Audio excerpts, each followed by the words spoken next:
64% of consumers prefer brands to communicate with them in conversation, personal, human, authentic way, rather than like a generic marketing message. And conversational commerce requires genuine commitment to a two-way dialogue. It's not just broadcast optimization. The brands that build successful conversational commerce into their stack, into their marketing, into everything they're doing, are those that treat customers and every customer interaction as an opportunity to kind of strengthen the relationship and provide better services. Man, I am so busy today, man. How you doing, dude? Yeah, I feel that. What's got you so busy lately? Well, I've got so much going on between all the things that we're working on, but also, of course, Commerce Roundtable. Dude, I am fired up. I cannot wait to hang out with everyone and see everyone.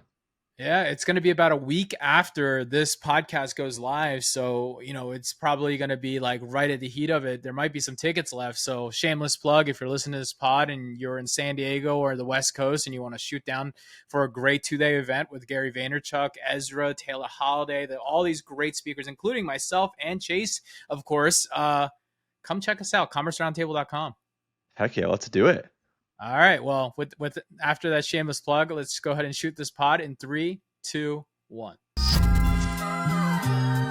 From the open to the click, they're the masters of the flow. Just watch your list grow and your leads turn to go. Did we retain you so far, or do we have to extend it? If you want results, you know you gotta send it. Yeah, you know you gotta send it. Yeah, you know you gotta send it. Yeah, you know you gotta send it. What is up, everyone? Welcome back to Send It, where we discuss anything and everything retention marketing, specifically in e-commerce and email. Specifically in email and SMS marketing and e-commerce. Man, I haven't messed that up in a long time. My name is Jimmy Kim, and I'm here with my co-host Chase Dimond. All right, Chase. Today's episode, it's episode 48, the rise of conversational commerce, turning email and SMS into a two-way channel. Today, we're going to explore one of the most exciting, changes that are happening in e-commerce marketing today, which is conversational commerce and how it's transforming email and SMS from this old one-way broadcast to really a two-way dialogue ultimately. And for so long, email and SMS has been treated kind of like almost like a megaphone, right? Brands blast messages out and hope that customers take action. But the most innovative brands are turning these channels into actual conversations that build relationships and drive sales. What have you seen? Yeah, dude, that's spot on. We're seeing brands achieving, in the ballpark of 3 to 5 times higher engagement rates and around 40 to 60% better conversion rates when they're implementing kind of these conversational commerce strategies compared to just the traditional broadcast type approaches. And you know what? Here's what's fascinating. Customers actually want to have a conversation with brands. Shocker, right? I think that's kind of something that I think more people need to hear. And, as you say, the studies are showing that 64% of consumers prefer brands to communicate with them in conversation, personal, human, authentic way, rather than like a generic marketing message. And so today, on this podcast, we're going to break down how to implement conversational commerce strategies that help you turn your email and SMS subscribers into engaged participants into like an ongoing conversation that can ultimately drive like a deeper relationship and hopefully higher revenue ultimately. So whether you're still stuck in broadcast mode or you want to take your conversational efforts to the next level, this episode is going to give you that framework to build that genuine dialogue with your customers. So I want to jump right into our first strategy. We're going to do 5 here today. Okay. Our first strategy focuses on creating email campaigns that we specifically designed to generate replies and turn that real, very natural one-way communication into a two-way conversation. Yeah, reply-driven emails are really powerful because they break the traditional expectation of an email as more of like a broadcast medium and kind of help you create this really personal connection that helps feel more like a correspondence between friends or family or kind of close acquaintances rather than just a corporate entity.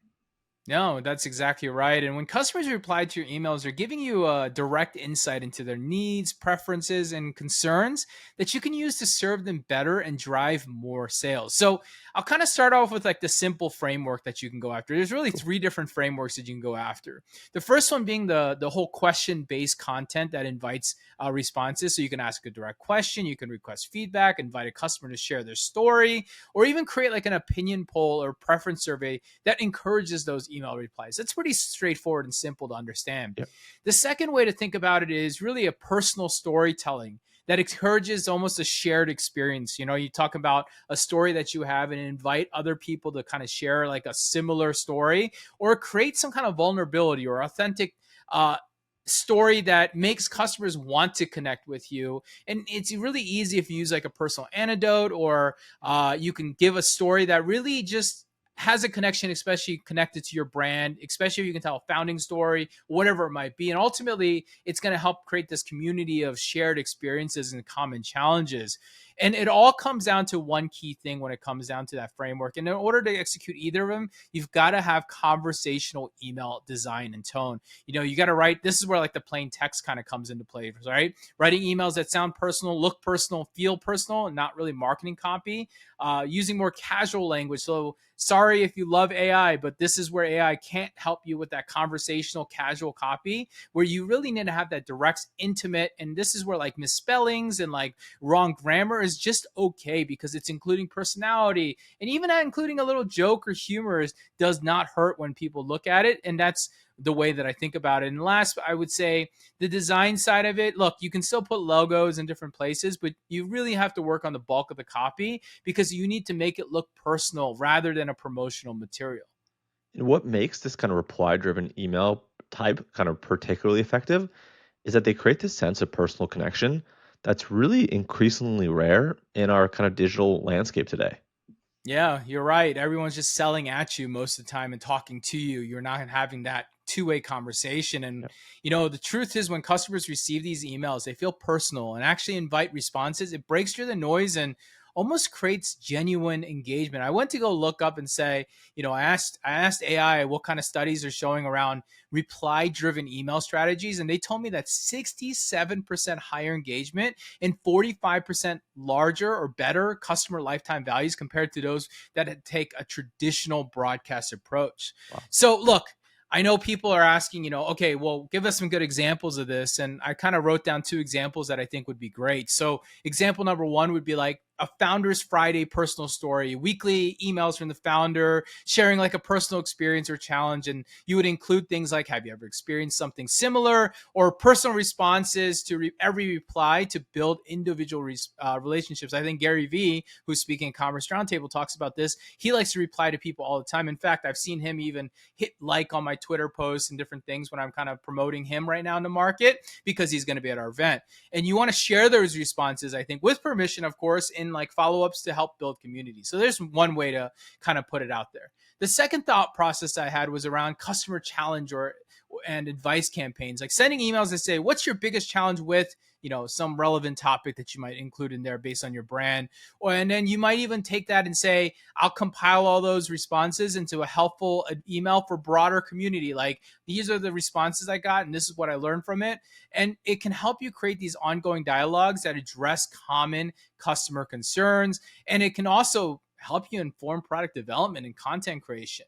In fact, you know, I was looking up different people who do that as I was looking at my inbox. And one skincare brand that I was looking at, they send a monthly email, it seems like, on a repetitive cadence, asking customers about their skin's concerns, and personally respond with like a customized advice of what to buy. And overall, I guarantee you, it drives a much higher repeat purchase rate.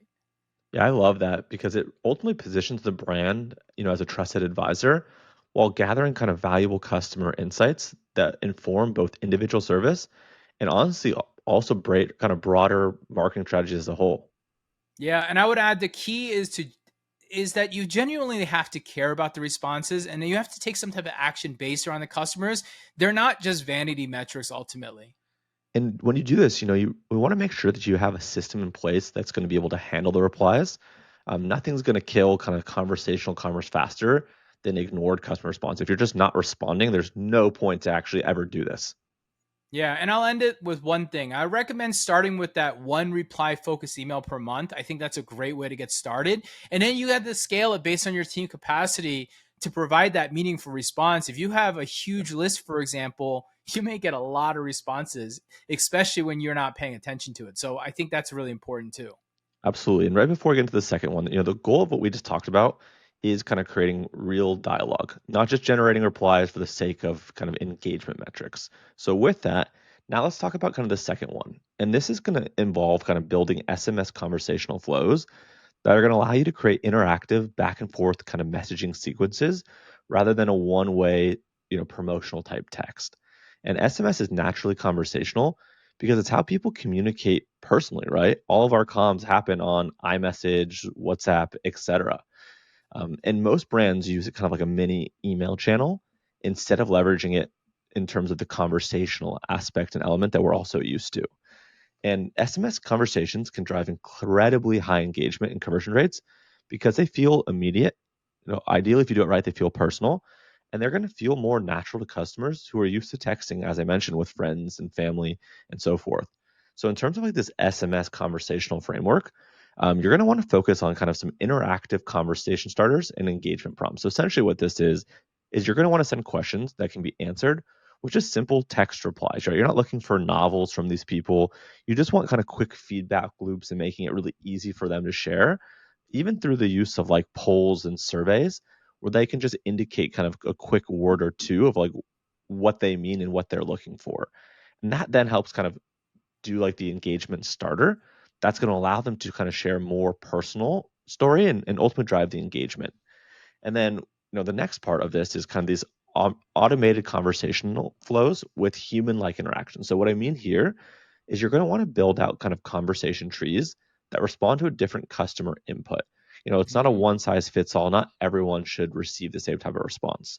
You want to create automated responses that feel personal and relevant and contextual to whatever it is that they've indicated, whatever it is that you're talking about. And then you can use like kind of conditional logic to provide relevant info based on these responses. And then you have like the ability to kind of escalate it to human agents and kind of human team members as and if needed. And then the last piece of this is kind of doing more like personalized assistance and customer service integration. So offering like customer service via SMS and product consultation is a great way, right? Like our friends at Live Recover do an especially great job with kind of holding your hand with human agents for more of Mm. like kind of abandoned type carts, abandoned checkouts for SMS. You can also do something similar here as well. So you can kind of create a personalized shopping assistant program through these conversational flows that are going to do things like providing order tracking, sending updates through interactive messaging, and ultimately building in kind of a consultative, advice centric service that's going to be delivered through this SMS dialogue. I know that was a lot, but what really makes these SMS conversations really powerful is the immediacy and kind of the intimacy of the channel, where customers expect quick responses and more of like this attention to detail and this kind of personal attention from you and or your team. Hey there, it's Chase. Just quick 15 seconds of your time because I have something really fun to share. Did you know that between myself and Jimmy, we have over 20 years of experience in email marketing specifically? And recently, we put our minds together and created a certification program that takes all of our knowledge to share it with you. It's called Ecom Email Certified. It's an end-to-end course and certification program that's designed to take anyone, regardless of whether you're a newbie or an experienced marketer, founder, executive, agency marketer, etc., and really teaches them everything we know about email and SMS marketing. And it really covers the full A through Z, everything from deliverability, AI, copywriting, design, strategy, you name it, we cover it. And it's loaded with over 175 modules. Yes, that's correct. We have 175 plus modules and counting. And it's 25 plus hours of education combined with quizzes and a community, all designed to educate, test, and certify you or your team members to be a full-fledged email marketer for e-commerce. And since you're listening to this pod, we really want to hook you up for your loyalty and hook you up with a $200 off coupon code of the certification. So jump over to ecomemailcertified.com. You'll find the code over there. And with that, we're now back to the pod. No, you've nailed it exactly how I was thinking about it. And SMS conversations need to feel natural, responsive, which means having a system that handles that back and forth exchange quite effectively. Yeah, absolutely. And the data is showing that like folks that are using this SMS kind of conversational strategy approach, they're seeing about an 89% higher response rate and about a 52% better conversion rate compared to just batch and blast, more traditional promotional SMS approaches. So in terms of a couple examples, let's say we're talking about like a product recommendation. That's a great one because it's just so evergreen. Like there's always opportunities to promote this. So in terms of like a product recommendation consultant kind of flow, you can say something like, hey, looking for the perfect, and then you insert kind of the product category, reply with your main use case, right? And then that's going to give you really information that you can use to make it personal to them with your follow up. So your follow up then will be based on the response. Great. For X, Y, and Z use case, I recommend A, B, and C product. Would you like to see the options? Right. And then to continue the conversation, they say yes, whatever, sure. Here are three options, right? Sending them the links. Which one sounds the best? Which one's interesting you the most? How can I help you, right? And then you can kind of close with like, hey, now they've had a few minutes to look at it. Do you have any questions? I just reply and I'll be happy to kind of help and give my feedback. And then the other thing you could do too is like more like customer satisfaction and feedback type conversations. So the opening, kind of the initial thing could be like, hey, how's your new hat or how's your new shirt, right? Whatever it is that they bought. Reply love, like, or meh to let us know. And then if they say, I love it, right? You could say something like, great, do you mind sharing what you love the most? If they like it, right? Glad you like it. Is there anything we could do to improve? And if they say meh, say, sorry, it's not perfect. What would make it better for you? Right. So having different types of responses based on how they've given you feedback is super important. And then one fashion brand uses SMS to conduct personal kind of styling consultations. They're seeing about 78% of conversation participants making a purchase within 48 hours. So that's awesome. Yeah, it sounds like it's incredibly effective because it's providing like a genuine value while it naturally leads to sales through this like helpful consultation almost. Yeah, that's right. And the key is making conversations feel kind of helpful and consultative rather than just sales focused, right? Even when obviously at the end of the day, your goal in doing this is to drive sales. And having clear conversation goals and different types of escalation paths so customers feel supported and helpful is an absolute must. And then I recommend, and kind of, I know you would agree with this as well, starting with simple conversation starters and then gradually building more complex kind of interactive flows as you learn, what resonates with your customers, prospects, subscribers, etc. No, I love that. You've nailed it exactly how I think about that. And I think it is very important. And that kind of moves me to my third channel, which is focusing on integrating customer support or customer service directly into your email and SMS channels to create real conversational, seamless experiences, right? Yeah. And I think customer service integrations are more crucial than ever to really drive conversational commerce because it transforms support interactions from like this reactive problem solving into more of a proactive relationship building opportunity. And when customers can get that help to that same channel where they're receiving marketing, it creates a almost a unified brand experience that feels more personal and convenient. If you think about it, right, it comes down to a couple things, right? One, the omni-channel support integration throughout email and SMS is going to enable that like reply and SMS response. But not only that, it's going to give you unified customer data to track how those conversations are happening, and integrating those support into marketing automation systems like OmniSend, for example, is a perfect example of how it works. And it provides a seamless handoff between the marketing and service teams. It kind of combines those two experiences, but it makes it feel less markety because it's really a channel where you're communicating ultimately, right? That leads to what else it can do. Proactive support. A lot of people, I know you know this, Chase, like when you send an email out, people respond back to that email not knowing if it's moderate or not, but in that whim and thought, they want to do it. And if you have a customer service being proactive there, they can help send helpful information, tips, respond. They can monitor customer behavior who are like angry or people who are upset about something. You can jump in front of them real fast and get to them right away instead of waiting for them to write that support. And that ultimately can create this personalized assistant and even provide educational. When people ask a commonly asked question, you can link them to your site. I just literally did that with this desk, with this desk that I'm sitting at right now. I have an L-shaped desk right now, and I want to separate the L and I want to use both as desks. And I had no idea if you could do that. So I contacted this company I work with, the company that I bought this from, Uplift Desk. I said, hey guys, I have an L desk. This is what I bought and I want to figure it out, right? And they literally proactively, and all I did was hit reply to an email they had, and they did a good job here. They sent me all the parts that I need to order from them in order to convert these into two separate desks, right? And I thought that was brilliant ultimately. And that really is the resolution that comes into place. That's a perfect example of conversational problem resolution, right? I had a problem with the product. I'm an existing customer that probably wasn't going to buy much from you guys in the future just because I already have the main item, but because you guys continued to send me emails that felt good, that I like to read, I literally had a support interaction, which is going to ultimately get me to spend another couple $100 with your company, creating long-term value, right? I think it turns that conversation to opportunity, which I love. And what makes service integrations particularly powerful is it turns that like negative interaction, because you don't have anyone on the other side, into something that's more of a relationship building opportunity. Yeah, and when customers have problems and get great conversational support through email or SMS, they often become more loyal than customers who've never had issues. Yeah, no, I feel that right away. And the research, when we go down to the research side, companies with integrated conversational customer service see a 73% higher CSAT, or customer satisfaction score, and it ultimately leads to about a 35% higher retention rate, which is pretty awesome. So I know what you're thinking. How do I put this together? Well, the first thing you got to do when you think about it is finding the right integrated technology. Secondly, you need to go and think about how do you start setting up a more of a proactive and assistance campaigns, right? Sending setup guides or tips after product purchase is going to create responses, for example, or providing some type of usage optimization advice is going to change that customer behavior, personalized troubleshooting, or some kind of educational series. Always great ways to create customer interaction.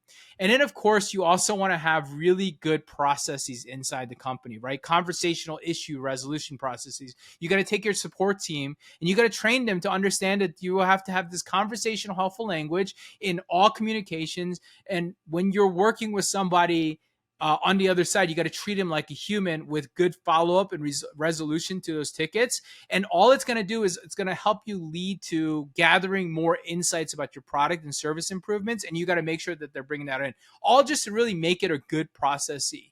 And when you think about it, we already have clients that work on this stuff. And one electronic brand that we work with, they send an SMS setup assistance with every customer. And all it's led to is the support tickets have dropped dramatically because they're helping them in real time when they need the help, and the higher satisfaction scores because people are actually getting their product to work the way they want it to do.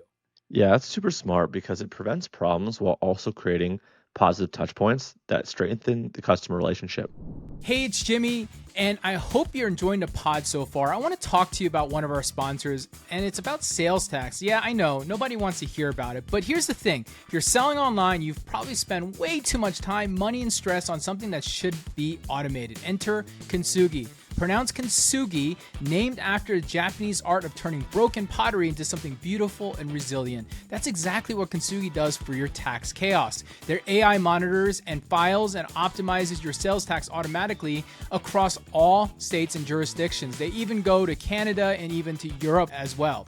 We're talking about saving you serious time. The average customer spends 9 hours every single month working on this. That's over 100 hours a year that you get back to focus on your actual growing business. But here's where it gets really good. No more expensive tax professionals eating onto your profits. Kintsugi AI handles compliance with a 98.3% reduction in error. That's practically bulletproof accuracy. One-click integrations with your existing platforms and systems, meaning that the setup is painless and their white glove support team has your back every step of the way. Sales tax headaches, gone forever. Consider them eliminated forever, and it's e-commerce, SaaS, and agency. Anyone who pays sales tax needs Kintsugi. And we have a very special offer for you today. If you mention Jimmy and Chase, you get 3 months completely free. That's 3 months of automated tax filings, perfect compliance, and getting your life back. Visit trykintsugi.com and mention Jimmy and Chase for a 3-month head start.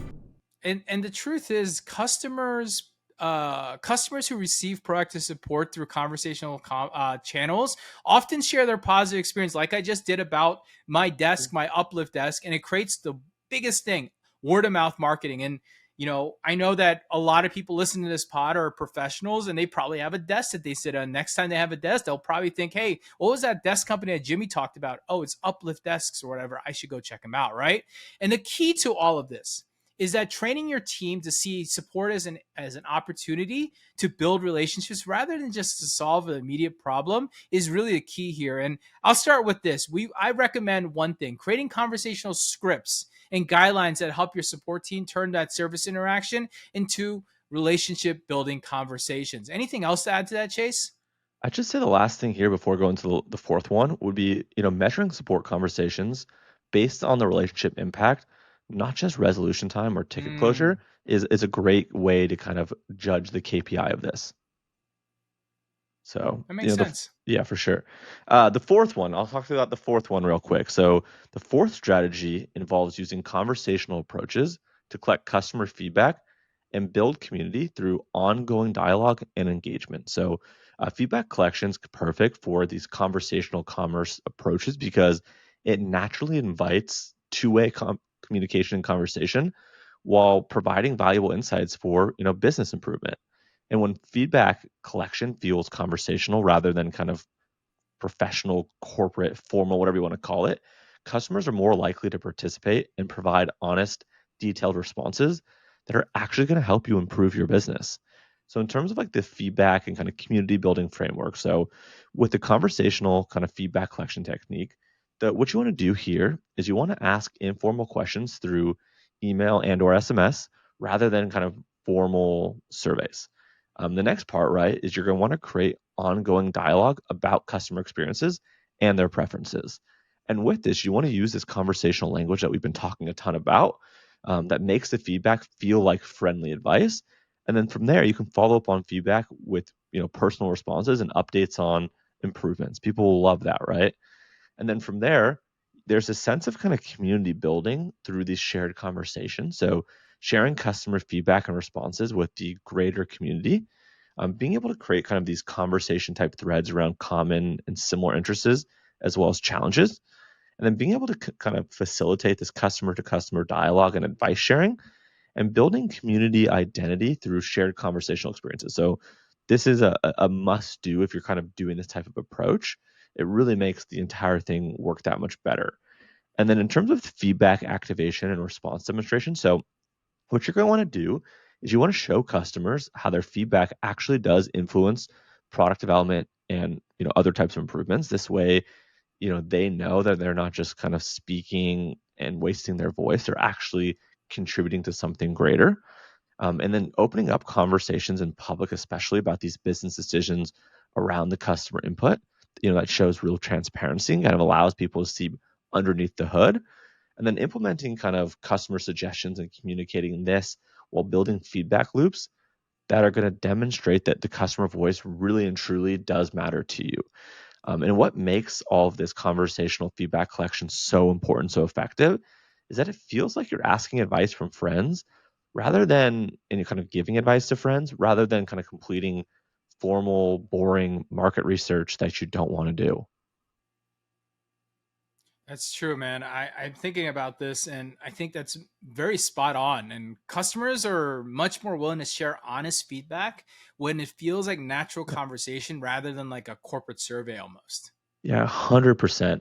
And brands using this conversational feedback, they're seeing 156% on average higher response rate. Again, 156, not 56, 156%. It's huge.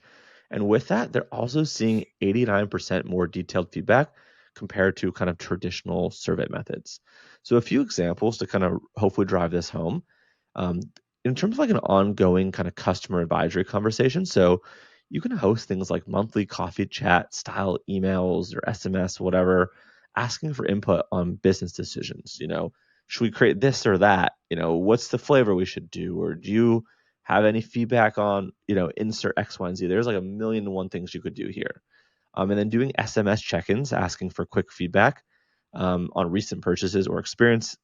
And then conversational product development discussions with engaged customers. Again, like if people feel like they're bought into and they've had a say into what you're actually building, the likelihood that they're going to then purchase and refer that to friends is a magnitude greater, right?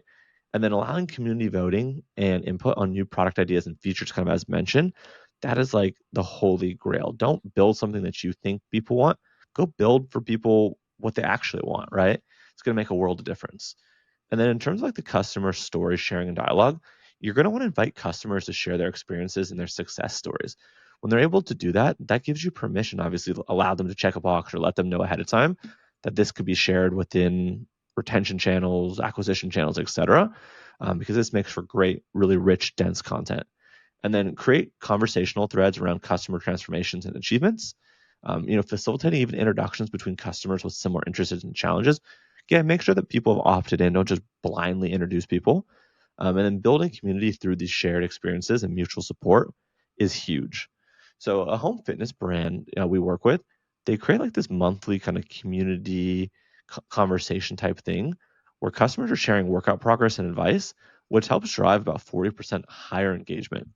And that helps build, really genuine community while also providing social proof and motivation for customers to stay engaged and stay close to the brand.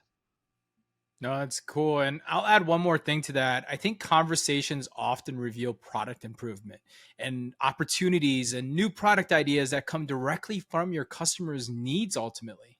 Yeah, that's spot on. The key is making feedback feel valuable and acted upon, not just collected for the sake of data gathering. And we recommend closing the loop on feedback by sharing how customer input did actually influence business decisions and how you guys have made improvements as a result.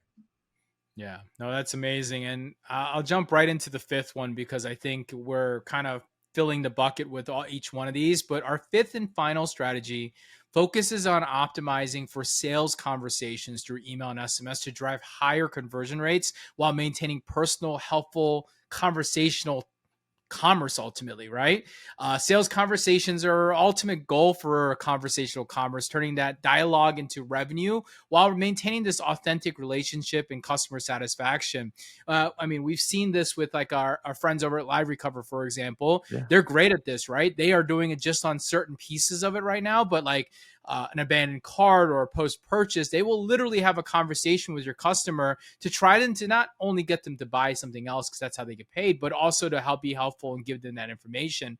And I think the key is to making the sales conversation feel that consultative approach helpful rather than a pushy, aggressive sale, which requires a different approach. More than a traditional sales tactic ultimately. So there's a few ways that I've seen it work in the market, especially in e-commerce. So the consultative sales approach, and I had this happen with, and I talked about this a couple weeks ago. I bought some couches, right?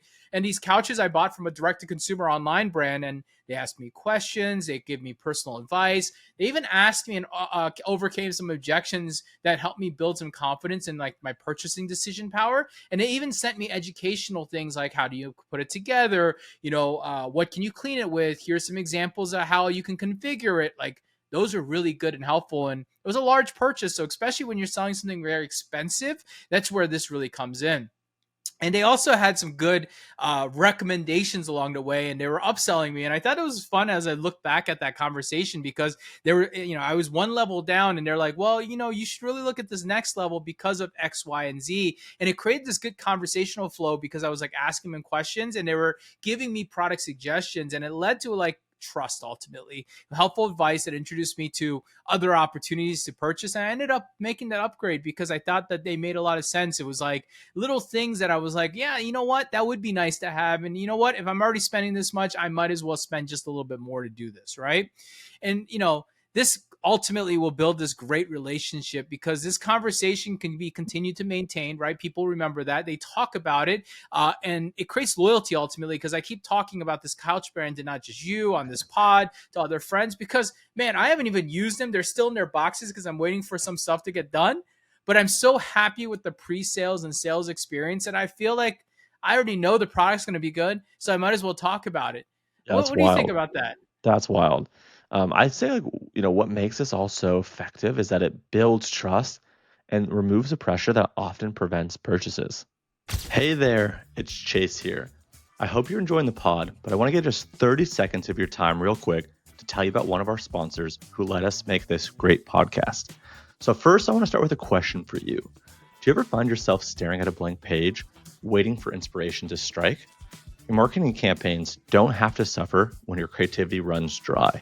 Omnisend has recently launched their most powerful AI update yet, and it is awesome. Its AI completely transforms how you can create and send your next marketing messages. And here's really what's incredible. Their AI doesn't just write your emails, but it actually helps you write really compelling subject lines, pre-header texts that are geared to increase your open rates, and ultimately build customer segments in a heartbeat. And just whisper to the AI who you're targeting, and it's going to figure out all the complex segmentation for you. So that way you have no more guessing games. But hey, wait, it gets better. Their AI writer actually now proactively suggests improvements to your copy, and it's going to adapt to your brand's unique voice and tone while following email marketing best practices. And their personalized product reminders analyzes your browsing behavior to serve up exactly what each of your customer wants and needs to see. And their campaign booster automatically resends emails to people who didn't open or engage with them, which helps lift revenue by an average of 13%. And now, with over 150,000 very happy customers already dominating their markets using OmniSend's email, SMS, and push notifications, plus they have 24/7 amazing support that actually responds fast and is very helpful, you're joining a winning team. So stop wrestling with writer's block and start letting AI do the heavy lifting for you. Visit omnisend.com and experience the future of marketing automation. Let them know that Jimmy and I sent you, and now back to the pod. No, you're right. And when sales feels like getting advice from a trusted friend rather than being sold to by a salesperson, customers are more likely to buy and buy again. I know I am, right? And, when we did our research around this, they say 45% higher conversion rates and 67% higher average order rates compared to traditional sales tactics when you take your email and SMS and make them into a conversation channel. Pretty big reason to go do that if you want to go ahead and increase a lot of stuff. So, I know one thing as we wrap this fifth one up, people are going to ask, what are some examples around what I can do? Well, there's the simple one, just like I explained, product consultation and recommendations, right? They ask me questions. I tell them why. They tell me I tell them my goal, and they give me more education, and they give me a personalized recommendation. And they even followed up after I got the product to make sure that I was happy that I got it, and I let them know that I didn't open it yet, right? Which was nice. The second thing that I think is really good use of it is literally objection handling, like giving them conversation so you could address their concerns, ultimately providing them with additional information and reassurance based on their worries, and even offering alternatives. And I think the biggest thing that I'll say is, one thing I noticed about that couch company was that they were always giving me social proof and testimony. Did you see this video? Did you see this person? Check out this person's setup on Instagram. Like, they were giving me a lot of different things that were happening, and that's probably why it's working. And when I looked around and I said, what else can I see that's working really well? A good company is a supplement brand, right? So one that we work with uses SMS to have conversations to recommend like personal or vitamin regimes that are like very personalized, and it increases the conversion rate. Anyone who engages in that free consultation had a 78% increase of conversion versus people who didn't ask those questions. That's a pretty big increase. And also telling time, like they're really bottom of the funnel ready to buy. Dude, that's incredible. I think what makes this so effective is the fact that it provides genuine value while naturally leading to sales through these really personalized recommendations. Yeah, and customers who go through consultation conversations have a 45% lifetime value increase because they feel more confident, just like me, about their purchases.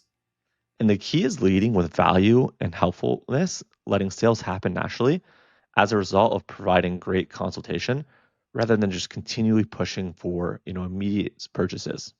Yeah, and look, I'll give you a recommendation for those listening, Cool. because I don't want you to go out and hire a whole sales team right now, but really getting someone to do this sales process really focuses on understanding and helping rather than traditional closing tactics. So it's not your traditional salesperson, it's more that whole customer experience person that comes into place who has a little bit of sales personality behind him.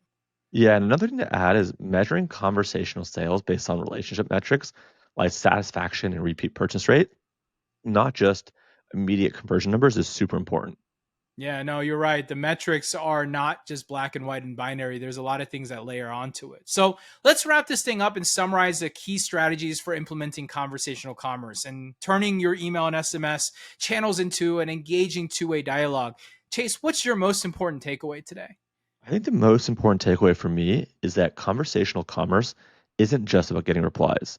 It's about building genuine relationships that drive long-term customer value.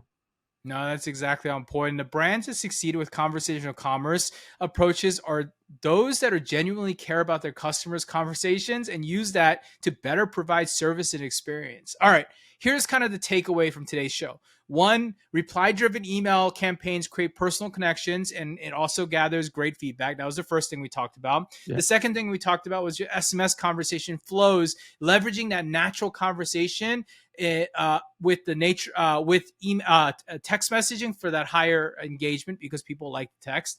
The third use case was really customer service integration, right? It was very important to turn that support into a relationship building opportunity. The fourth thing we talked about was feedback collection through conversations approaches generates like a higher response rate and better insight. And the fifth and last was sales conversations will ultimately drive higher conversion rates while maintaining a better relationship by actually having a human on the other side and having a real conversation. And conversational commerce requires genuine commitment to a two-way dialogue. It's not just broadcast optimization. I want to be really clear here. So it requires more than just your retention team getting on board this. You've got to get your CX team, your leadership, and all the other people involved in it.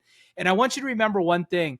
Conversational commerce requires investment into systems and training, and the output is to increase your customer communication effectively. However, it does take time. And the key here is starting small, one strategy at a time, building capabilities gradually, rather than trying to transform all your communication at once. Chase, what do you recommend to get started here?